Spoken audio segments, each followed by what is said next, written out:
Meu nome é Andréa Werner, eu sou uma mulher autista, mãe de um menino autista, deputada estadual por São Paulo no primeiro mandato, cachorreira extremamente e que amo parar e contemplar um bom pôr do sol.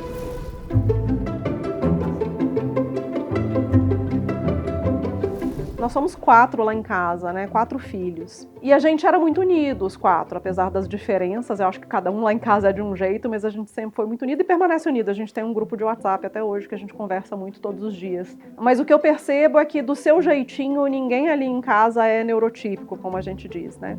Todo mundo tem a sua diferencinha. E eu acho que crescendo no meio de pessoas com tantas diferenças, subiu a minha norma, a minha régua do normal. Né? Então, quando as pessoas falam, mas na minha família todo mundo é normal, eu falo, o que é normal dentro da sua família, né? Porque normal na minha família é a pessoa começar a ler sozinha, se interessar por coisas que não estão meio que dentro da faixa etária dela, brincar sozinha, andar na ponta do pé, não olhar no rosto das pessoas. Isso eu vejo nos dois lados da família hoje em dia, né? Ser diferente era normal, né? De certa forma.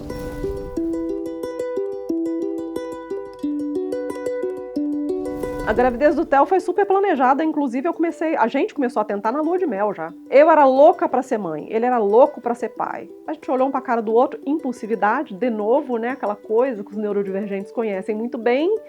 Vamos!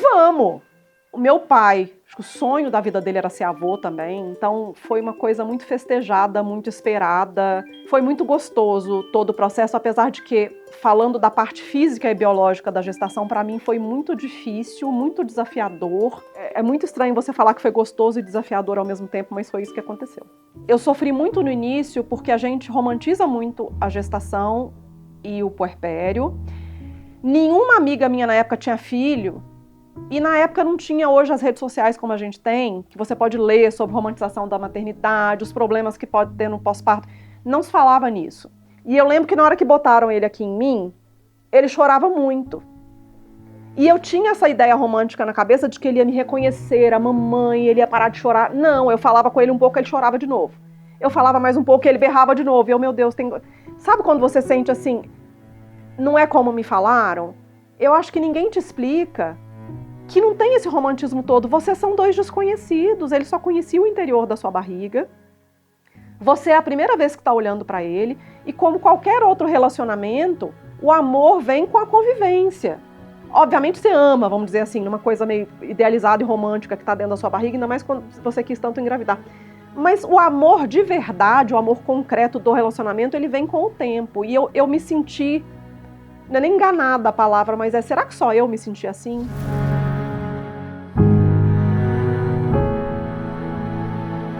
Foi muito difícil o início com ele em casa. É aquela coisa que eu acho que toda mãe passa, eu tô fazendo tudo errado, eu não sei fazer esse menino parar de chorar. Eu não sei por que ele tá chorando. Você bota o peito, o menino continua. Você tira o peito, o menino berra mais. Tudo, o menino berrava. E ele berrava, e aí do nada ele... E dormia. E eu falava, meu Deus, o que tava de tão ruim que passou em 2 segundos e esse menino dormiu? Então é esse desespero de eu achava que eu sabia tudo e eu não sei nada e ninguém me explica. E eu tô sofrendo isso sozinha, e para piorar, o meu marido não teve nem a tal fatídica 1 semana de licença paternidade, porque ele tinha acabado de mudar de emprego, e o chefe novo dele foi zero compreensivo e começou a dar coisas para ele nessa semana. Então meu marido não estava em casa. Mas tirando isso, o Theo se desenvolveu de uma forma aparentemente típica. Passou do primeiro aninho, ele começou a ficar mais diferente, assim.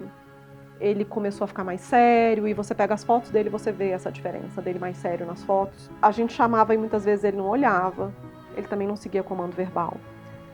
E ele tinha uma fixação por tela que era uma coisa de louco, assim. Ele entrou para a escola pouco antes dos 2 anos de idade, e eu lembro que nessa época eu e meu marido, a gente fez uma viagem que foi quase uma segunda lua de mel, assim. Então os meus pais moravam em Belo Horizonte, vieram para São Paulo, e aí eles ficavam com o Theo durante a semana, e o Theo ia para a escolinha, tudo. E meus sogros ficavam com o Theo no fim de semana para os meus pais descansarem. E aí, quando a gente voltou, a escola chamou para conversar com um relatório. O meu marido foi nesse dia, eu estava no meu trabalho, e meu marido me ligou falando que tinha um relatório com umas coisas muito preocupantes sobre o Theo.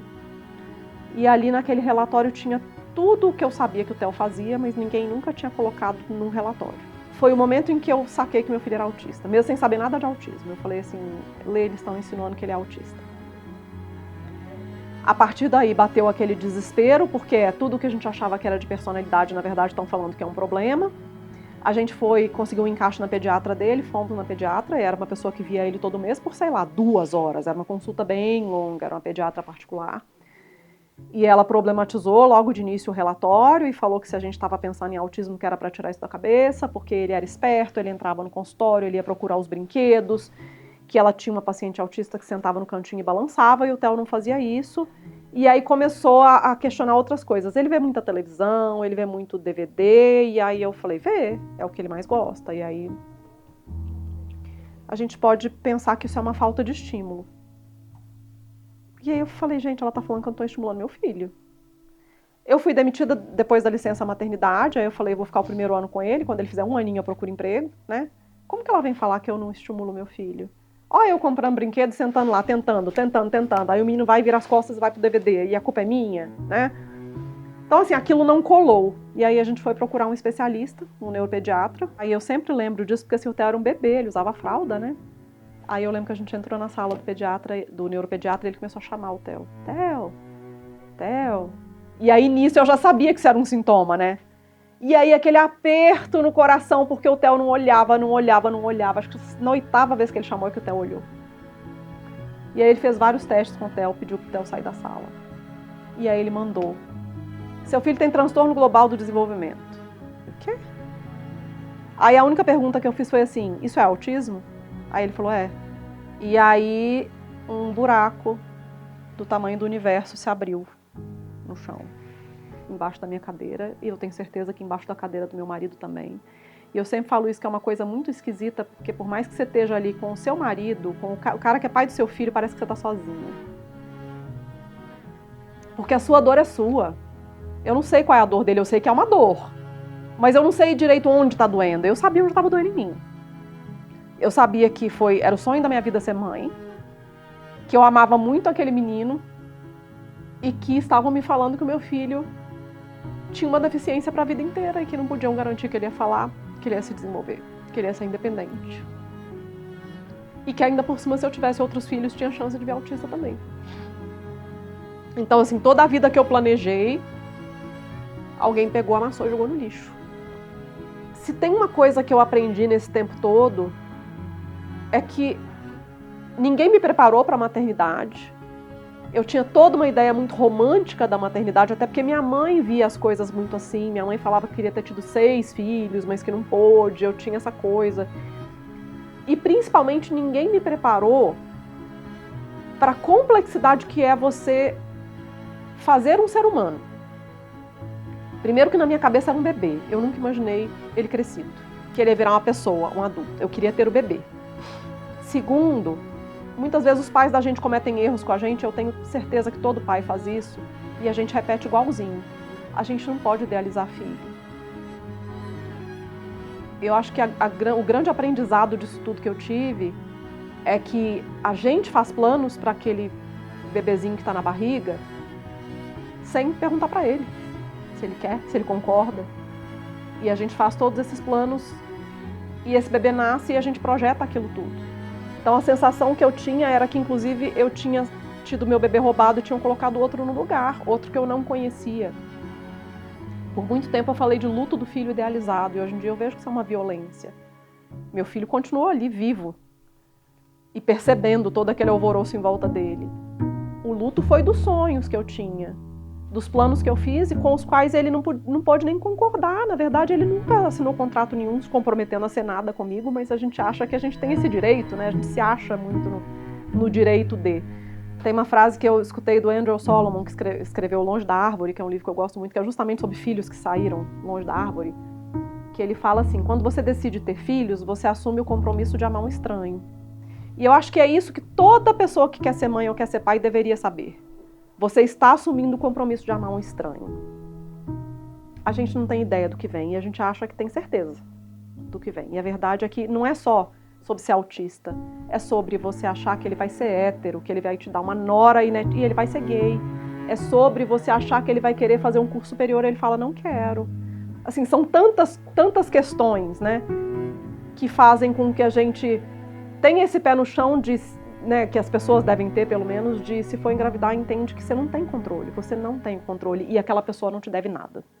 É isso.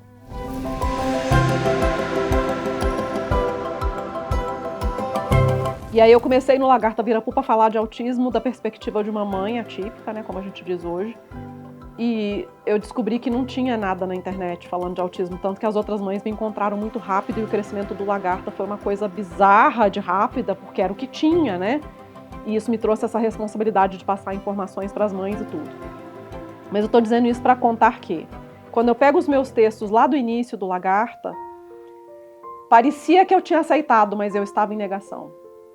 Porque uma coisa que aconteceu foi, o médico deu o diagnóstico dele e falou, mas ele é leve, ele não é um autista clássico, que é como se falava na época, porque ele é afetuoso, ele tem alguma fala. E eu me agarrei nessa informação com todas as minhas forças. Então, às vezes, você pega texto lá do início do Lagarta e eu falava, porque o Theo não é um caso grave de autismo, piriri pororó, ia falando. Quando o Theo fez 5, 6 anos de idade, observando ele e os pares dele, me caiu a ficha. Não tem nada de leve aqui não. Porque já era para ele estar falando, e ele, ao contrário, ele cantava pedaços de música e ele perdeu tudo. Já era para ele fazer melhor coisas que crianças típicas fazem naturalmente, aprendem naturalmente, e ele tem claramente uma dificuldade de aprendizado. Então foi um momento, e eu acho que a maturidade foi neste momento, assim, que começou, que foi eu ter uma conversa comigo mesma, quase que na frente do espelho, assim, hoje em dia eu quase me visualizo na frente do espelho falando comigo assim, olha, é o seguinte, não é leve, não é. Eu via vídeo do YouTube de crianças autistas falando, eu falava, ah lá o Theo vai ser assim.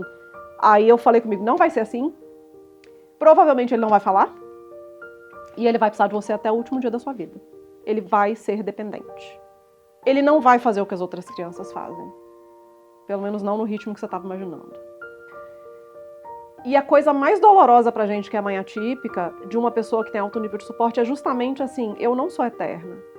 O que mais dói, onde mais pega, não é o que ele faz ou deixa de fazer, é ele vai precisar de mim até o resto da vida e eu não vou estar aqui quando ele morrer. Para cuidar dele, para fazer as coisas que eu sei que muita gente não vai ter paciência para fazer, ou não vai querer fazer. E esse desamparo, ainda mais quando você sabe que seus irmãos têm mais ou menos a sua idade, do seu marido também, e você não sabe quem vai. Isso é desesperador. Então foi uma conversa que eu tive comigo mesma que foi muito dura, mas se tem uma característica minha que eu não sei de onde veio, por que veio, eu sou muito pragmática. Pragmática mesmo, assim. Nós vamos continuar fazendo o nosso papel, mas o que vier é lucro, ele tem valor, mesmo que ele não fale, que ele não fique independente, ele tem valor. E eu vou lutar para que a sociedade veja isso, porque eu já vejo, mas eu quero que as pessoas vejam também, o menino maravilhoso que ele é. E a partir daí eu acho que o ativismo ficou mais forte, porque eu percebia que a gente está muito, muito longe, por vários motivos. O capacitismo, assim como o racismo, ele é estrutural. A gente mede as pessoas pela capacidade produtiva delas, a gente está numa sociedade capitalista. Então, as pessoas são medidas pelo que elas entregam. E tem um capacitismo que é muito sutil, que eu comecei a perceber depois, que é assim, você vendo pessoas até ligadas à causa, ou que são apoiadoras da causa, falando, porque o seu filho pode tudo, o seu filho com síndrome de Down, o seu filho é autista, que se ele quiser ser médico, se ele quiser, ele pode tudo. Não, gente, não pode. E tá tudo bem. Eu também não posso fazer tudo. Eu não posso fazer uma equação de 3º, 4º grau de matemática. E tá, meu valor não tá nisso aí. A gente tem que entender que nem todo mundo pode tudo e que tudo bem, isso é diversidade humana também. Porque você assumir que todo mundo pode tudo é você ser capacitista também. É como se você estivesse desmerecendo o que não faz, ele é menos, entendeu? E não é, a gente tem que entender isso. Tem gente que vai sim precisar de cuidados até o resto da vida. E tudo bem, a existência dessa pessoa vale. Porque quando um autista tem o QI igual ao do Einstein e tá na NASA, todo mundo acha lindo, mas ninguém quer falar dos autistas que vão ser dependentes até o final da vida, porque parece que isso desmerece o autismo, e isso é capacitismo. Eu comecei o ativismo pensando que era sobre o meu filho, mas eu fui ver muito rapidamente que não é sobre o meu filho. Porque o meu filho, querendo ou não, ele é um menino privilegiado em muitos aspectos, né? A gente tem acesso a um plano de saúde, a gente consegue pagar uma terapia ou outra particular quando o plano de saúde não cobre. Ele tem uma família que nunca virou as costas para ele, um pai que nunca virou as costas para ele. Então, em vários aspectos, o meu filho é um menino privilegiado. Mas a maioria da população não é. né? E o Lagarta serviu para isso. O Lagarta, ele começou a abrir a minha mente e através de todos os contatos que eu recebia, muitos desde o início, e eu acho que eu mostrei até para a Janaína um dia desses, os e-mails que as mães me mandavam no início quando me descobriam. Primeiro era assim, que bom que eu achei você, que eu achava que eu era a única mãe de autista no mundo, e aí elas contavam a vida inteira, um e-mail enorme, e botava foto do filho ou da filha no final.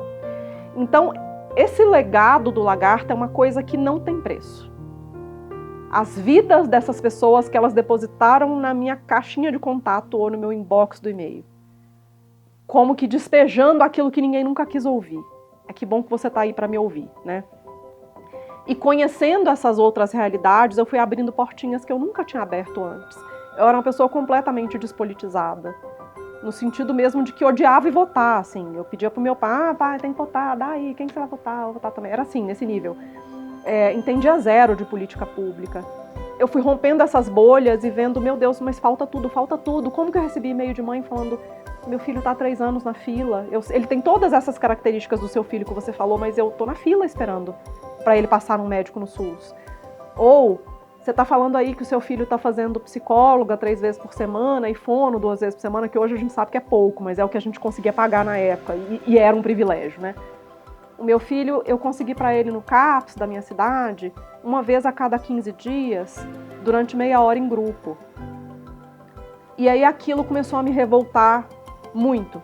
Aí eu fui entendendo os sistemas, como que tudo funcionava, o imposto. Eu morei fora do país e isso me mostrou como que um imposto bem revertido pode fazer diferença na vida da população. Eu sempre falo que na Suécia a gente morria de raiva quando chegava o olerite do meu marido, porque 60% era descontado para imposto. 60%.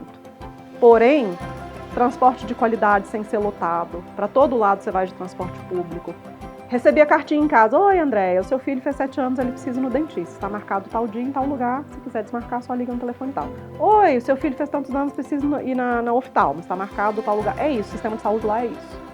Né? Então, eu vi como que pode funcionar. E aí isso tudo foi me impulsionando para tentar lutar por coisas melhores. É que eu não tinha noção da dificuldade, eu não tinha noção de todas as nuances envolvidas nisso aí. Mas eu comecei com esse ativismo, mobilizando mães, fazendo evento inclusivo. Foi o primeiro passo, assim. Ai, mas eu não saio com meu filho não, porque eu não tenho rede de suporte, meu filho faz muita bagunça, as pessoas ficam olhando, as pessoas têm preconceito, então vamos todo mundo juntar e vamos pro mesmo lugar, público, que é direito deles estar no espaço público. Aí eu quero ver quem vai olhar torto. Um bando de autista. Quem é que vai falar alguma coisa? E aí eu comecei a organizar os pupaniques, os piqueniques inclusivos, e chegou a ter mais de 1.200 pessoas no pupanique, fiz em várias cidades. A gente fez o Carnapupa, que é o carnaval inclusivo, a mesma coisa, lotado. E eu ouvia muitas mães chorando depois, falando comigo que foi a primeira vez que eu fui num evento e que ninguém olhou torto pro meu filho, que meu filho pôde se divertir. Então eu notei que assim, em coisas teoricamente pequenas já dava para fazer uma diferença.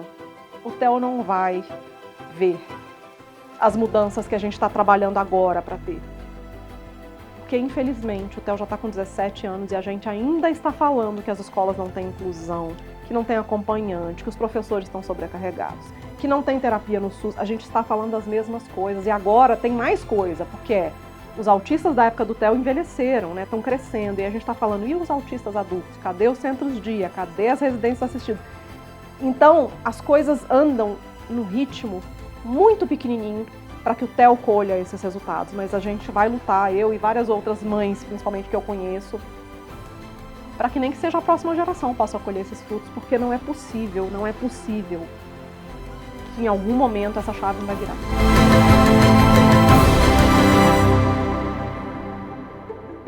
No ano de 2022, que foi justamente o ano da minha eleição, foi um dos anos mais turbulentos da minha vida, porque a gente estava protestando em Brasília, eu e um outro grupo de mães. Nessas idas e vindas a Brasília, eu comecei a conviver com muitas mulheres autistas que eu conhecia meio que da internet. A Vanessa, que trabalha comigo hoje, é uma delas. E essas mulheres autistas começaram a me provocar sobre alguns comportamentos meus. André, seu diagnóstico é TDAH mesmo? Eu falei, é. Eu não duvido que seja TDAH, mas tem mais coisa aí.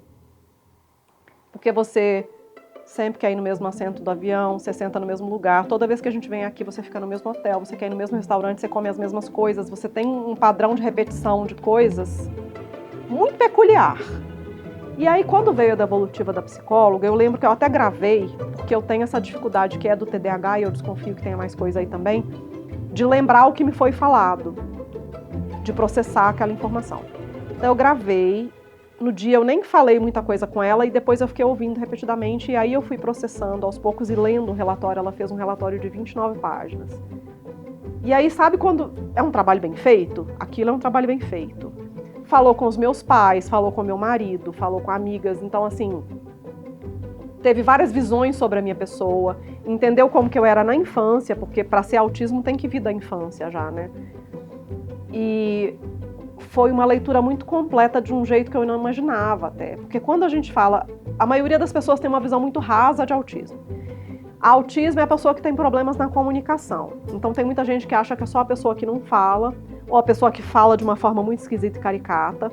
Mas as pessoas não entendem que comunicação social é uma coisa muito, muito mais sutil e profunda do que parece. A coisa de não ter muita maldade e não perceber também a maldade nas pessoas, porque isso é um problema de comunicação social também, você não entender a intenção do outro. Me colocou em situação de perigo várias vezes. 9 em cada 10 mulheres autistas passaram por violência sexual. Acho que esse número não é à toa, né? São tantas questões que eu li ali e que começaram a explicar a minha vida desde pequena, né? Então, tem gente que fala, mas pra quê que vai procurar diagnóstico perto dos 50 anos? Gente, a gente está tratando uma vida inteira de desconhecimento, de negligências, de autoestima horrorosa, de síndrome da impostora, de comorbidades que vieram por você não saber o que você tem, abusos emocionais diversos, de amizades, de namorados, É muito lixo que eu passei nessa vida porque eu não sabia que eu tinha um cérebro diferente e eu não fui tratada. E hoje em dia eu tenho mais abertura para as coisas também. Se senta aqui um prefeito e fala alguma coisa e eu não entendi se ele está falando sério ou se ele está sendo irônico, eu falo, o senhor está sendo irônico? Eu sou autista, então eu preciso que o senhor seja mais claro. Eu falo abertamente para as pessoas. Quando eu não sei se é ironia, eu falo, eu não entendi. Foi ironia? Então isso ajuda você... Eu ia falar sobreviver melhor, mas ninguém merece sobreviver, é viver melhor. Então eu acho que traz mais qualidade de vida, além de trazer esse perdão de você mesmo, abraçar a sua criancinha ali, abraçar você quando era criança e falar, meu amor, tá tudo bem, vai ficar tudo bem. Não tá tudo bem agora, mas eu te garanto que vai ficar tudo bem. Eu acho que o diagnóstico traz uma compreensão de parte da sociedade sobre por que eu me comporto de certa forma, mas eu acho que ainda tem um discurso corrente em outra parte da sociedade de que isso tudo é frescura. Que, na verdade, autista é o meu filho, que é um nível 3 de suporte, que não fala que tem deficiência intelectual, que eu só sou chata mesmo e que fica dando nome para as coisas porque quer dar desculpa, usa isso como muleta. Eu já tive que ouvir isso, não por cima é uma expressão capacitista. Ah, usa isso como muleta. Né? Então, assim, ainda tem as pessoas que têm essa resistência a entender, algumas por mais ignorância mesmo e outras por um discurso meio pós-moderno que está rolando muito, que é tudo agora é patologização, porque tudo agora é o diagnóstico, porque as pessoas não podem ficar tristes, as pessoas não podem não sei o quê, porque agora dá um nome. Não, gente, não. Será que a gente pode chegar no meio termo entre tudo é um diagnóstico e nada é um diagnóstico? A gente tem que entender que tem pessoas que têm diagnóstico sim, e que antigamente as pessoas também viviam com diagnóstico, só que naquela época, como não se sabia o que era, trancava essa pessoa em casa ou no manicômio, ou aquele que conseguia fingir melhorzinho era o esquisito da escola. Né? Todo mundo estudou com o esquisito na escola, se você não estudou, você era o esquisito, e é isso, a gente tem que assumir isso. Né? As pessoas sempre estiveram por aí, as pessoas autistas ou com outras neurodiversidades. A questão é que a gente não entendia o cérebro humano para dizer o que era aquilo. Né?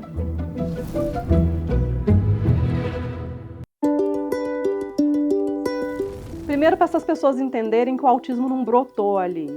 Olha pro seu avô, ele era meio esquisito, a sua avó não gostava de abraçar, seu outro avô só falava de um assunto. Você vai ver que é uma coisa de família. E a questão é essa, eu acho que a gente demora tanto a descobrir justamente porque aquela família é o nosso normal. Quando o Theo fazia algumas coisas quando era pequeno, aquilo era normal da minha família, acho que por isso que eu demorei tanto a descobrir. Então é entender que isso está aí, o autismo está aí, nas famílias. E que tudo bem ser diferente. E que a gente tem que entender que diversidade humana é isso. Às vezes a diversidade traz dificuldades junto, mas está tudo bem, a gente consegue lidar com isso. Mas que os cérebros diferentes também podem agregar. E que a sociedade sim precisa se adaptar. Vai demorar mais tempo do que eu imaginava? Vai, mas a gente está aí lutando todo dia para isso.